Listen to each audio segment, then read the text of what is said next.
awarding Valencia the spot. Yeah, and I'll raise my hand. I've been doing that too. But now I'm feeling this guy, Chandler Rogers, I mean, I looked at the brackets last night, and I said, oh, Chandler Rogers. He's interesting. You know? He looked great. In my mind, he has every bit of chance to take out Valencia later on today. Yeah. So that's one you won't want to miss. No, you don't want to miss that one. So here we go. Coming on 96 kilograms, Ben Honis, who upset Marcus Harrington, apparently.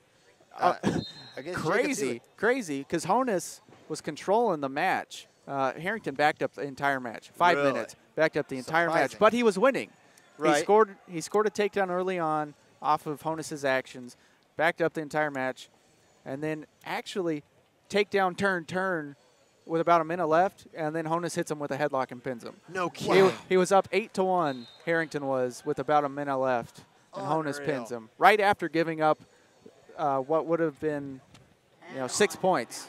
It was 2-1. He gives up 6 points and then gets a headlock and pins him. Wow. It was crazy. That's some serious swings as Honis looking to score and does. He jumps out to an early lead here, 2-0 against Seeley. And, Harrington, I figured he and Castle were on a collision course for another rematch. They had a great final.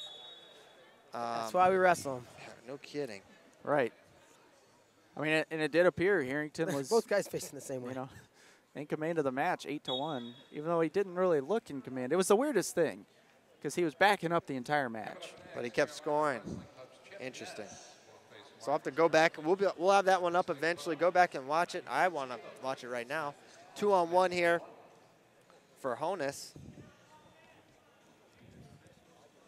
Finger Lakes Wrestling Club. Seeley, Northern Colorado guy, I believe. Right. Nice job. Transitions to the leg one way or the other. Honis going to put 2 more on the board. 4-0. He's got a lace. Oh, halfway there. 3/4 of the way there. Can't quite take it through. Seeley able to successfully defend. It was more 70%, not quite 3/4. I think you're just a little. Get it right, Bader. You mentioned the Northern Colorado guys. They've been all over the freestyle scene this year. Oh, yeah. No question about it. They're moving in the right direction with Nickerson at the helm. Absolutely, without a doubt. No question. I'm just going to be honest.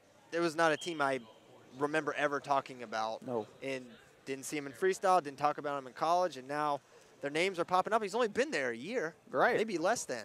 And you get the right people. Well, how big of a get was Oklahoma, Keelan Torres? Yeah, that's huge. He looked great. And a shot from the outside here. Seeley gets to the leg, trying to get his first score of the match. Circles to the corner, has both legs, and they're going to trap it down and give him 2. So it cuts the lead in half. 4-2 now with 40 seconds to go in the first period of action. 96 kilograms, mini tournament finals.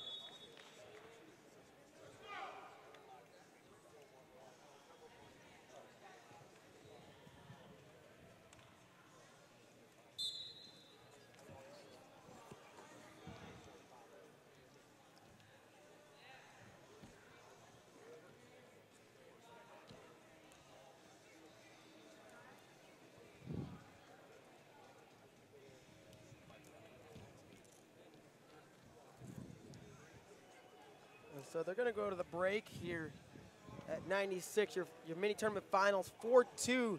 Honis leading Seeley. Yeah, pace really slows down there at the end of the first. But Honis in control, 4-2. And so I caught a little bit of what Robat came over and was talking to the head officials, and his I guess case is that they initially threw the blue bird.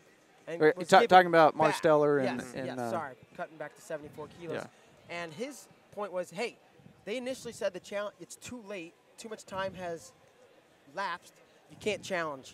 Oh. They went and challenged anyway, so that's mostly I don't think it was that they changed the call, I think it was that.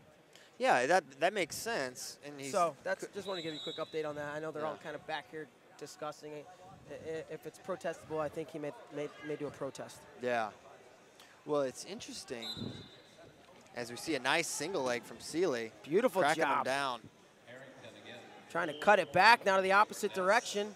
Change of directions nicely. He went cut back. Now he comes circling right back to the corner, catches the far hip. Now almost back to a cut back position. Puts him on a hip. Nothing yet. I think that bottom ankle popped open. Wow, he looked like he was going to get that finish there. Good defense here from Honis. 2:16 on the clock, and they're going to put him back up.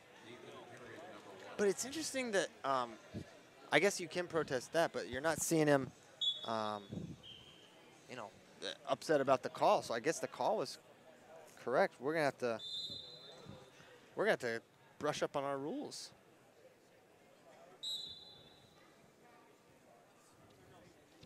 Two or three remaining. Still a 4-2 lead for Honis. Sealy had an opportunity to score, couldn't get it. Yeah, now Honis, I mean, this is where he lived against Harrington. He was working the 2-on-1 and a hook, just pushing him all over the mat.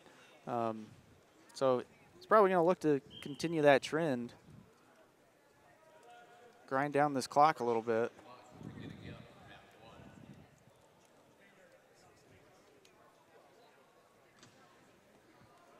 Minute and a half to go in the second period. Shot from the outside by Sealy. Honis defends.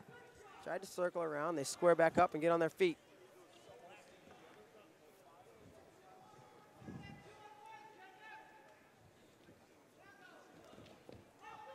Now outside shot from Sealy. Again, this is where he was before. Can he score this time around? And he does. Ties things up. Woo! We got a tie score, so effectively he's going to take the lead, correct? Correct. Yeah.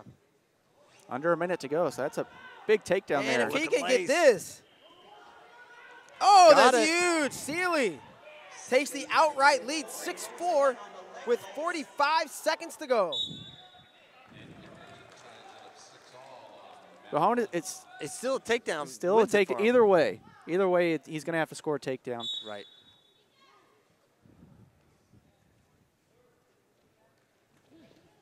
But he really has not been terribly offensive this period. Ooh. Sealy like slips, now dives on the leg. Short offense here for Honis. 30 seconds to go. Honis needs to score.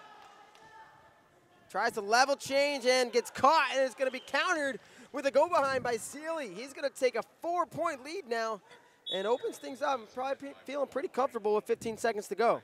16 on the whistle.